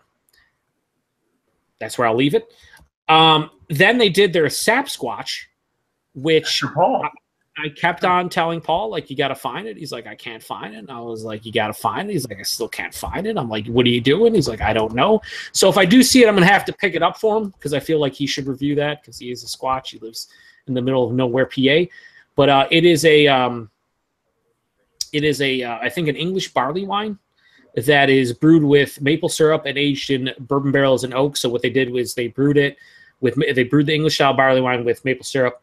According to their website, they say it spent 12 months in the woods, whatever the hell that means, basically in the barrels, developing strong character in 3 ways. 1/3 of the beer was kept in bourbon barrels. Another third was aged in bourbon barrels that once held maple syrup. And the remaining was aged on hand-charred oak staves that spent time in Southern Tier Distilling Company. So again, we mentioned that they have a distillery that they opened in 2016, their own American whiskey. So 1/3 in regular bourbon barrels, 1/3 in maple syrup bourbon barrels, and 1/3 in their own whiskey barrels. And I've seen it, and I think I should buy it, but just not for Paul. I should probably get one for myself, too. Sounds like an awesome beer. You selfish bastard. I gotta be selfish in some ways. If I can get for $1.99, I'd buy a case of it. Their last one that just came out, and I saw it on the shelves last week, was their Monstrous, which is they call it an enormous imperial stout that comes in at 14.7%. Oh. It's brewed with black malt, chocolate malt, and roasted barley, and then they age it for a year in bourbon barrels. It just came out, like I said. I haven't seen too much feedback on it, but the one thing about their Barrel Works series beers they are limited one-time only release. And we know how Southern Tier works, right? Brewery only Manhattan Ale, and then shows up on shelf 6 months later. I don't bullshit. But they're saying it's limited one time, so I'll take them for what they're saying. I'll take them at their word, although their word doesn't mean anything to me anymore. So if you do see any of these beers on the shelf and you're curious, it's probably the only time you'll see them on the shelf. So, give them a look-see, so to speak, and see what you got. But it's pretty much it for Southern Tier. I mean, we already talked about like our favorite beers from them and stuff. We're not going to go into that. I think we'll go into kind of just like final thoughts on them. I'll start and I'll just say Southern Tier holds, like I said, a special place in my heart because they are technically a local brewery to me. They are located in the Western New York area. Their brewery is about an hour, 45 minutes to the south of me. I've been to the brewery multiple times. I've kind of started in craft beer with Southern Tier. Do they make the best beer? No, they really don't. I mean, a lot of their standards series stuff is good. But like the other breweries we've had on here, like the Dogfish Heads, and who else have we done? Bell's, and Stone, New Holland. Yeah. I'd say aside from New Holland, I think all those breweries make better base beers, like as far as year-round lineups. The thing with Southern Tier is they have pumpkin, and they have a lot of cool, like the dessert beer series is just the Blackwater series, and then the Imperial series. They do a lot of cool things. They really do. Is all their stuff good? No, some of it's to each their own. I mean, you saw Todd earlier talking about how like he liked thick mint, but he hated creme brulee. Like it's one of those things where they make a lot of beers. Some of them are good, some of them aren't. Some of them work for people, some of them don't. But the cool thing I like about Southern Tier is much like Dogfish Head and Stone, they're very creative in their own way. Like they're one of the first breweries I've ever seen that did like an imperial dessert beer series. How many other breweries out there that do like a dessert series of beers? I can't think of too many. I'm sure there are, but I'm just saying I can't think of too many, especially not on the scale that Southern Tier is, when they're in like 30 different states. They ship their stuff internationally. So they'll always have like I said, a special place in my heart for Pumpkin, Warlock, and variations of Pumpkin and some of their Imperial stuff. But I do think they've kind of been surpassed by a lot of breweries when it comes to their standard beers. Not bad by any stretch of the imagination, just not up to snuff in this day and age, at least for me. How about you, Tom? Yeah, I would agree with that, especially being as broad as they distribute. They're not, you can put multiple breweries above them for their standard stuff. I mean, you're never gonna, I'd say, go wrong. For instance, if you see it in your local restaurant or whatever, and it's offer, it's not like you're gonna just turn your nose up at it. But at the same time, I agree with you. It's not like something you're gonna, I want Southern Tier porter or whatever, But on the flip side, some of their specialty stuff is pretty good. Their Warlock and their Pumpkin, and I've had the rum barrel and the cold pressed coffee has been fantastic. So it's very compared to the others that we've looked at in the past, it's very high and low. It's not really kind of either. It's very hit and miss with them. And I'll do this because I know Rod had done it unprompted, because I didn't, like when we first started doing this, I wasn't like, rate it or whatever, but Rod did it. And I think we'll kind of continue with it. We'll do a rating out of 5 for the brewery. So what would you give them out of 5? I believe every brewery we've done so far has gotten around a 4 or higher. Where would you put Southern Tier out of 5? If you were to rank Southern Tier as a brewery on Untappd, what would you give them? I'd probably give them about a 3.5, probably 3.25, 3.5, somewhere in that range, which, on a 10-point scale isn't, no, in the 60-70% range. But yeah, that's probably where I'd get. I'd probably put them at about a 70%. Fair enough. All right, Rod, how about you? Well, my Samuel Jackson Pulp Fiction will allow me to retort. I think for me, what I look at in the brewery, I think Southern Tier provides a pretty good overall package. I'm not going to say all their beers are going to knock you back, because I would agree that they all don't, but they're all pretty solid. They're all pretty stable. They're all pretty much upper echelon. If you were to look at them across the board, probably on Untappd, a lot of them are like in the 3.75 range or higher. I think they deliver a good overall package.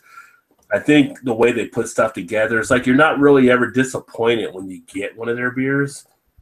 There's some of the other ones you may not like some of the flavor stuff, but you have to respect them for at least trying to be something different and not trying to follow the crowd and trying to go other different directions. You know, you look at someone like a Samuel Adams, they do 60 plus beers, but look at all the beers that Joe talked about the Southern Tier offers. They're kind of like that Samuel Adams mini, you know. Their Samuel Adams is like the S&P or the Dow, and these guys are like NASDAQ, you know, as far as a smaller type brewery. They're still growing and they're still building up. And to do what they've done in a small amount of time, the 2000s, like Joe said, compared to these other ones that have been around since the 90s, they've already jumped over so many different breweries. So for me, I think they do a pretty solid, pretty respectable job. I enjoy seeing what they come out with and checking out their beers. As far as a ranking, I would have them as a 4 out of 5. I think they're a top 20 percentile beer. I think they're right in there. They might be a little closer between that 15 to 20% percentile as far as where they were ranked, but they're definitely in there. They're a brewery that get noticed, and they get noticed for good reasons because of the stuff they do. They're not afraid to take advantage of different situations to try to provide something new that people haven't seen before. I mean, how long have the Girl Scouts been around? Nobody thought about doing a mint beer. I mean, and like, you know what? Here's an opportunity. Let's go after it. You know, people. The only brewery that I've seen actually, aside from that, tried a thin mint beer on like a decent scale was, I believe it was a brewery out of Michigan. I think it was Oddside or maybe Right Brain. It was one of those two. It's the only brewer I've ever seen, and until they've done it. Now I'm sure a lot of places do it locally now and local distribution, but you're talking about a brewery that gets to half the country. Yeah, it gets it out on a large scale to actually into it, and you give points for that. I think you have to give them points for that and being able to do that and put that to risk out there. Somebody grabs one of their beers, they don't like them, we can turn them off against using the brewery, and they have enough confidence to actually take those strides. So I see them in a way as also being a trend center out there for a lot of the other breweries to say, go ahead and take that risk. And I will add on top of that, I think like when it comes to their Imperial beers, the Blackwater series, the Barrel Work series, the 2X series stuff, even if you don't necessarily enjoy some of those beers, I think you respect where they're going with those beers. You know what I mean? It's like you respect the creativity and what they're trying to produce with those beers. And you know, it's just like beer in general. You're not going to like everything, but I think you understand where they're trying to do it. And like I said, I respect the creativity. So I get where you come from. I didn't rate them, but I would give them like a 3.75. Yeah, I definitely agree. And shout out to Bum. I agree with both of you on that one. Bum was watching. He said he loved the thick mint, loved the chocolate orange, did not like the salty caramel. So that was Bum's thoughts. And Bum, if you don't know Bum is actually locked out under contract by Joe D on his show. Yeah. As he provides, we might see him circa 2019, maybe. Yeah. Like if we tried to get him over. We tried to work him through free agency. It just didn't go through. This is what I feel like it's going to come to. I'm going to have a channel soon. So when I have my channel, what I'm going to do is I'm going to try to send beer mails to Jody and Bum as good faith. Right. That maybe in exchange for this beer mail, Bum is able to join us one Thursday night for like 30 minutes and just hang out. Last but not least, we'll go to Eric. Now, Eric, if people haven't watched to this point or whatever, I'm sure you have or you haven't. Probably haven't, right? Because I'm a part of it and I groom everyone. No, but with Eric has not had any Southern Tier beers until tonight. 2X Xmas Ale.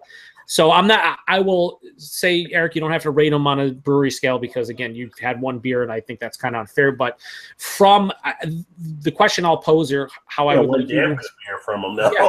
So you've had 2 Xmas and you love it. Now, that experience with that beer, is that going to make you go out and try more Southern Tier stuff? Are you going to try some of their base stuff? Are you going to try some of their more fancy Imperial things? You've obviously been happy with what you're drinking tonight. Will that make you go out and try more of their stuff? Yes. The 2 Xmas beer to me is outstanding. I mean, I'm very impressed with it. It's going to make me want to more go out and try some other Southern Tier beers like all the beers you guys said. I don't know if we can get all of them up here in Michigan. Some of you guys know I'm in the Lansing area. So we get pretty much all the beers up here. Yeah, I would try anything from Southern Tier. Although you put a beer in front of me, I'm going to drink it. I'll just put it that way. But yeah, Southern Tier for me, this, if it's anything like this, even if it's anywhere, halfway, it's a pretty good brewery. I'm just going to put it that way. Nice. And I mean, that's a funny thing too, because it can go any direction really. Like you could have had like picked up their regular IPA or whatever, not been impressed, and you might have been like, I don't really want to try stuff. So first impressions go a long way, and you see it obviously via Eric. Like he liked that, he thoroughly enjoys that beer and wants to try more from them. So yeah, I could have had their 2X IPA like Rod. I believe Todd had it too. Mm-hmm. I could have had the Harvest. I could have had the Salted Caramel. I could have had the Cherry Ghost. Is that one? Yeah, Imperial Cherry Ghost. That one, but I chose the Christmas one, and I'm very impressed with what I bought. Nice. So, yeah. So I mean, basically to recap, we all like Southern Tier. I think Rod puts them a little bit more on the level of others, where Todd and I a little bit reserved. But I think we were all in agreement that like we respect what they do. We respect the creativity and kind of where they've kind of outside the box with like the Imperial Dessert Beer series, the Blackwater series, and some of the things they're doing.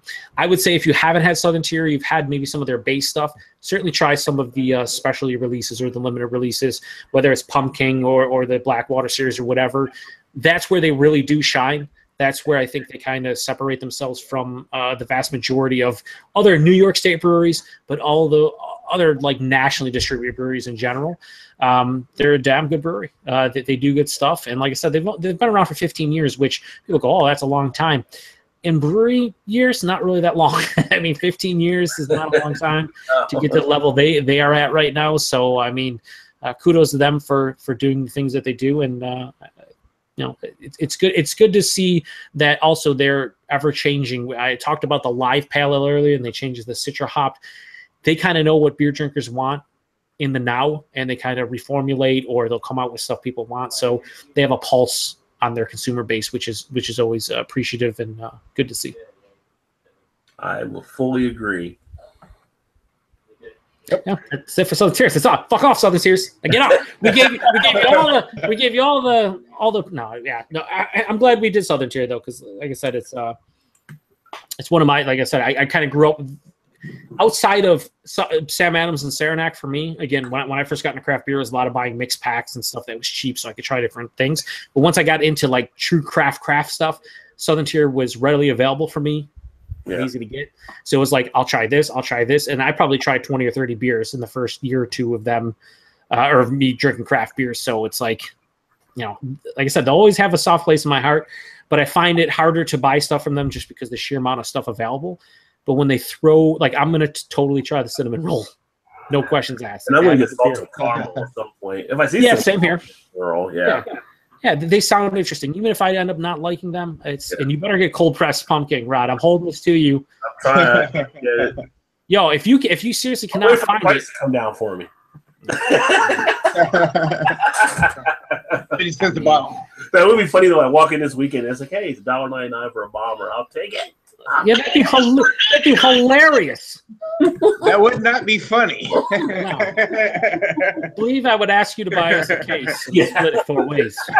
Right. Yes. Again, it's like Chunks and Goonies. Hey guys. As far as comments go, aside from Red Beer, he responded with, "Well, I cry now, LOL," because I told him that it's kind of tight knit, close knit kind of show we got going on here. Show format type thing. So yeah, it's no offense to anybody out there. Like Rod wants to keep it to a small panel so we can get people's opinions, go through breweries, go through beer news, and not have 8 or 9 people out there. I mean, it runs a lot longer. It's a lot more difficult to interact with one another because you have people talking over everybody. You have echoes. It's much easier to keep it to 4 or 5 people. And I respect Rod's decision, and I actually agree with him. I like a smaller panel. I think Todd and Eric would also be on board, clearly, which is why we do this with Rod, because it's a great time. It's nothing against like you personally, Redbeard, but it's just in general. And like I said, if you wanted to join after we go offline, I think we'd be fine sending you a link. You can join us, we can chat, whatever. But as far as the a live online portion. We try to keep it short, which isn't possible because I talk too much. But like just to the topics at hand with us four. So. Red Beer said a comment. It's being hell for me to review. It says, "I know you're just an evil bastard, Joe. It's okay." Wait, when he said this? When he said this? wait, where did he say that? I don't see that in the comments. He's correct. I am. Oh, I see it. Okay, I got it. Oh, yeah, so I can't disagree. You are the corrupter. But this isn't my channel, so I have no power whatsoever. And make sure to check out Red Beer channel. He does beer stuff. Go check out. Yeah, he does it tonight as he has 400 subscribers. Yeah, he has a daily drink vlog that he does, basically a daily beer review that he does, and he also mentioned here, if any of you are around at midnight Eastern tonight, he's going to do his first live daily drink vlog to celebrate 400 subs. So congratulations to him for 400 subs. He's doing a live show. Buddy. Yes, cheers to that. Good job, Redbeard. And he also said, "I'd love a link when the show is over." About that, Redbeard. No. I have not friended you on Facebook. I might be able to send it through G+. I don't know if we're friends. Maybe Rod can. I don't know if Eric is. I don't know. We'll figure out some way. Yeah. But that's it. That's it. Southern Tier's done. Southern Tier's done. All right. So that's Southern Tier. So we do this every week. And if you're watching or you've made it this far, and if you watch it later and you've made it this far, if there's other breweries you're thinking about you want us to check out, let us know. Put some comments in the comments section. And with that said, to not segue, but kind of segue, but a little bit of segue, but not really segue, it has to be breweries that us four individuals can kind of get. You got Eric in Lansing, Michigan. You have Todd in Indiana. You have Rod on the border of Kentucky and Ohio, and you have me in New York. There are a lot of and we're looking for non-macro for the most part. Yeah, don't say like Budweiser. No. Someone will say Budweiser when they got the Prohibition one now. Can't you do Budweiser? Yeah. No, we're not doing Budweiser. No. I mean, I think AB InBev products or macro products in general, I have nothing against them. Yeah. At all. Like I understand why people drink them, and I mean I've had quite a few macros, and but if somebody said Elysian, I'd be okay to look at Elysian. Oh, yeah, for sure. But I don't think we have to sit here and like talk about AB InBev and all their profile. We know what they own. I don't know if we know what they own anymore. They own a lot of shit. I think we were discussing Founders and Deschutes. I think we're the two that we were really talking about. Yeah. Elysian would be Elysian. Doesn't matter how you say their name. They're owned by InBev, pieces of shit. No. Elysian. Elysian. Yeah, Elysian. Yeah, I just like potato. Okay, Elysian is one of those breweries where before they were bought out by AB InBev, really like their stuff. After they were bought out by AB InBev, really like their stuff. Yeah. They made good beer. They make good beer. They get the foul stench from being owned by them. But like Space Dust we were talking about earlier when Eric got confused with I got a pumpkin when I'll be doing a review on Night Owl. No, thanks. No, I could see how you get confused with that though. I mean, dust. I mean, I get it. The thing is, they're still both good beers. Is the thing is what I'm trying to make. I wasn't trying to make fun of you, Eric. I was trying to make a segue to the dust. No. I mean, they bought Wicked Weed. I wasn't able to get Wicked Weed, but guess what? If it shows up, I'm going to buy because I want to see what it tastes like. Yeah, you should. I was just there last weekend. I would too. I was just there next weekend. Todd, we're gonna have some beer so we can do it next week. Yeah, Todd, why not? Yeah, I mean, I'm totally on board for some. But you did get some pretty cool glassware in that picture too, with the beers. Some Wicked Weed, baby. Oh, yeah, listen here, Dustin road like the Wicked Weed. But I think Deschutes and Founders would be a couple good breweries we could definitely do. Or Beta. You guys get a Beta? Yeah, we do. Pretty popular. Yeah. You might make somebody's head explode by doing a Beta, but I'm on board. Get a little pecan ale. I'll groom and corrupt the shit out of that show. Andy Gator. Yeah, Andy. Oh, don't think so, Daddy. No Andy Gator for this man. Shafley, we can do Shafley. Everybody get Shafley. Yeah, Shafley's another one I use. I don't know if Joe gets Shafley. Yeah. I did not. Someone want to send me some? Yeah. Oh, you don't get Shafley. No, they are not too big. Get perennial, but you don't get Shafley. What the hell? I don't know. We get a lot of. It's also, you guys get Boulevard? Yes, we do get Yeah, Boulevard. Yeah, there you go. Boulevard's a good Another one. one that's out there. Brooklyn. Brooklyn, yeah. We have to at some point do the big boys like Sierra Nevada, New Belgium. We got to do those guys. We didn't do Sierra Nevada yet, did we? No. we haven't. Lagunitas is obviously another one that we'll all do. Oh, yeah. Big one. Yeah. There's so many. That's like when people talk about like, oh, there's a lot of breweries to do. Like a lot. There's gonna be a lot. Like months and months and months. In my Wesley Snipes voice for White Man Can't Jump about the beer scene, it's so pretty. It's so pretty. It's so pretty. We going sizzler. We going sizzler. But Eric, you have your new beer channel. You want to give a shout out about that? Yeah, I put everything. If some of you guys, well, let me start this over, all right? Rewind. Yeah, rewind.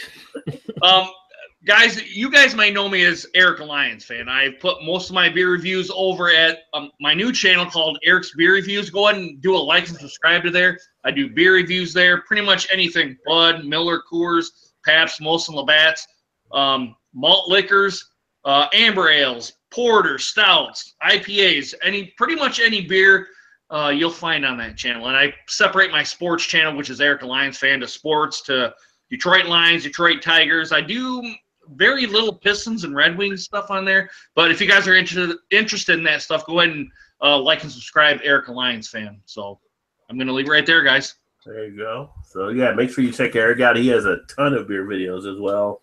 He re-uploaded them all to his new channel, too. Did Yes, he did. There was a lot of them. And I mean a lot. Jesus Christ, Eric, when are you going to get done with this? Yeah. I had to get a new battery because of you. Is this a new one, Eric? No. This is my timeline is blowing up. It's like, is that summer? Is that spring? Like, I'll wait to subscribe until he's done. Speaking of that, I only do 2 beer reviews a week, Wednesday night and Saturday night beer reviews. That's all he does. You have to watch Eric's video when the coyotes are out there, and Eric's like, I'm going back in the house. I'm going back in time. I mean, I don't think beer reviews are worth your life.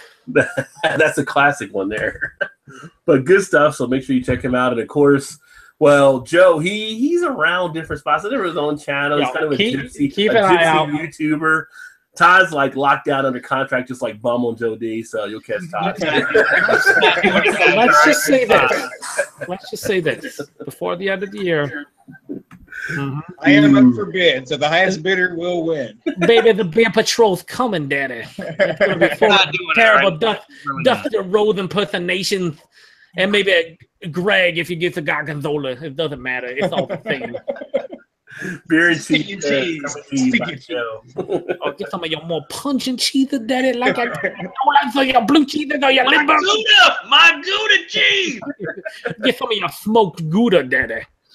But one thing that did happen the week we didn't do the show a couple weeks ago, Harpoon bought clown beer shoes. Clown shoes. You know who like the fake clown shoes? Is Greg from Greg Biffy. Like fake clown shoes. So you had a macro buying a macro. Is that better than? I mean, a micro buying a micro. Is that better than a macro buying a micro? Way better. And by way better, I mean just slightly better. Yeah. It's better for people who care about it. I mean, I guess it's better for the company if they want to say technically craft, but at the end of the day, Harpoon gets. I think. Do we all get Harpoon? We can do Harpoon, and then we can have a talking point. Yeah. I don't know if I can get Harpoon. I'll have to look. You get Harpoon, Eric. Everyone gets Harpoon. Everybody gets it. You just don't look hard enough because it's Harpoon. I don't look. I don't get Harpoon, baby. Oh, Daddy, we can send you some of that Harpoon, baby.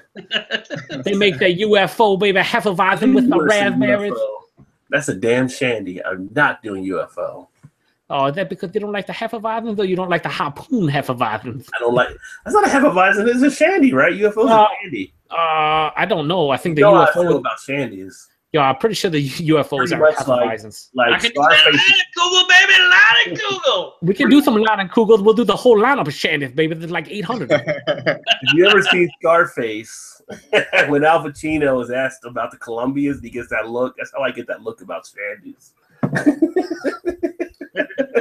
I do not like shandies. We have a couple comments before we wrap it up. We have Redbeard says, thanks, guys. Search Redbeard on Facebook. Shoot me a message that way for the link. Okay. And then Jamie from Basement Beer says, what night is Edward 40 Hands going to happen? I don't know who he's talking to, but I think it's Eric. Pretty sure it's Eric. Mom, Liquor Monday, fools. Edward 40 Hands. Mom, Liquor Monday. He's such a groomer. I already done that. Look at my beer channel. I've already done it. You've done the Edward 40 Hands? Why, you did the Edward 40 Yeah, Hands? E40. I already did I haven't that. seen that one. No. Edward 40 Hands is where you... I have not. I'm sorry. No, I think that's what you guys were talking about. Hang on. Now, Eric, now this is crazy. Oh, no, But you take 2 40-ounce beers and you duct tape them to each one of your hands. And you got to finish both 40s in like a set amount of time. But if you would have done it, you probably wouldn't have remembered it anyway. Yeah. If I've already done it, I don't remember it. And then Redbeard continues with Molson Coolers bought True Dude Diab today. I am Le Sad, which is he is sad. Bought, damn it, he made a boo boo with the. The other thought boo because he was Canadian. I was just I'm a booted, guys. What's going on, buddies? What's going on, buddies? I'm not your guy, buddy. I'm not your friend, guy. Yeah, I mean, I'm not sad about it just because honestly, here's the thing. Be sad now because in like 3 months you'll be sad again, and then 3 more months you'll be sad, and then in 2 weeks you'll be sad, and then 6 months it's just going to continue happening. It's just Chris, he said your grammar is terrible. The road doesn't care about grammar, Christopher. Which make sure you guys check out on the 10th. Do not unsub from on the 10th. His new video he just did was pretty freaking good with the he didn't like the beer, but I think it was a pumpkin beer. But the Beastie Boys synchronization is pretty good on it. Yeah, it's sad when the man's taste in music's better than his taste in beer. He didn't know. He's still learning. Yeah, he doesn't know what's happening. Oh, the Imperial Pumpkin Ale has the burn. The burn my throat. And if you guys are gamers, make sure you check out my game channel, Rod J Game Ventures. I really stressed out the creativity there. So, just don't watch any live streams with him versus Dan from Booze Review CA because boo. They play NHL and it's not pretty for Rod. Dan's got a lag on his machine. He's in Canada. They don't have any lag. But I've started playing. I'm actually going to start paying Elder Scrolls here probably pretty soon. So I got different ones. I got different ones that I'm playing right now. That'd be all right. Got the new Call of Duty. Did a little of that the other night. That's on you. Thank you. On the 10th, he subscribed. I subscribed back to him. On the 10th, he's got the game. Now on the 10th is Xbox on PS4. And Eric, you got your game channel. You're doing your PC. Yeah, the Fat Ugly Gamer. Eric, I've never seen somebody so excited about it. Hey, I haven't even got Windows 10 or anything up yet. Hell, I haven't even played a game yet on that channel. Yeah. And I got 8 subscribers. I'm nice. I think I might be 2. I think both my channels subscribe to you. Oh, well, there's 2 of the 8. Thanks. You're very much like on the 10th where he has like 17 different accounts and they're all subscribed to his channel. Yeah. So you get 17 different notifications. And I got 58 subs, but only 33 of them exist. Yeah. He had a fascinating trip to the mall with one of his videos. Mm-hmm. Which I didn't realize there was an EB Games still in Canada. That used to be in America. Yeah. Well, Canada's like about 5 years behind the States in general. Yeah. So check back. They're probably like KB toy stores there. Yeah, check back in 2022, and there'll be no more EB Games. It'll be a lot of fun. Yeah. Oh, and if Albino Rhinos got this far, I've retired the Freddy Krueger shirt. Yeah, if Albino Rhino gets this far, I haven't seen Albino in a while on here. I don't think I watch it anymore. He didn't do a BDU last night. So. I think he's upset because I haven't got on his as much, but yeah, well, that's a good thing. He does a lot of the heart-to-heart stuff now. I don't know where to go with that. Yeah. When it says Chris, only 4 other channels got 59 subs now. Biatch. I like how I exaggerate. He's like a civic. No, I got 4 other accounts that I subbed to my channel. I don't have a channel. I have 49 subs, but none of them are my fake accounts subbing to me. I don't know what you're doing on the 10th, but you're a cheater. Well, I don't think I should do any more beer jokes tonight. So, I mean, you could close with it since you kind of opened with it. There you go. There you go.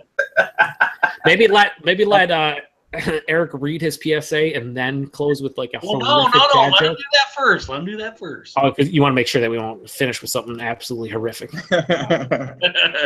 I do have a funny beer joke. So, Define funny. Opinion. it usually gets a good laugh. I should say that one. It's more of the adult variety, though. So, Well, whatever. No one's watching this point. If Yeah, they no- are, what the fuck are you doing with your At life? this point, That's they on click you. off. so a man walks into a bar. He walks up to the barkeep. He sees a horse sitting in the corner. He asks the barkeep, give me a shot of bourbon and a beer, and what's the deal with the horse? Horse above it has a sign that says, "Make me laugh, take all the money." And there's a huge pot full of money in front of the horse. So the bartender says, well, if you can make that horse laugh, you can take home all the money. I said, but nobody's been able to make the horse laugh. So the guy says, interesting. Takes a shot, throws the beer down. He walks over to the horse. Horse starts cracking up like crazy. Guy picks up the bucket of money, walks out the bar. Next day, the guy comes back in. He looks over in the corner. He sees the horse there again. Horse is sitting there, and this big bunch of money in front of the horse. Above the horse, it says, "Make me cry, win the money." So he's like, oh, that's different. So he walks over to the bartender. He says, give me a shot of bourbon, give me a beer.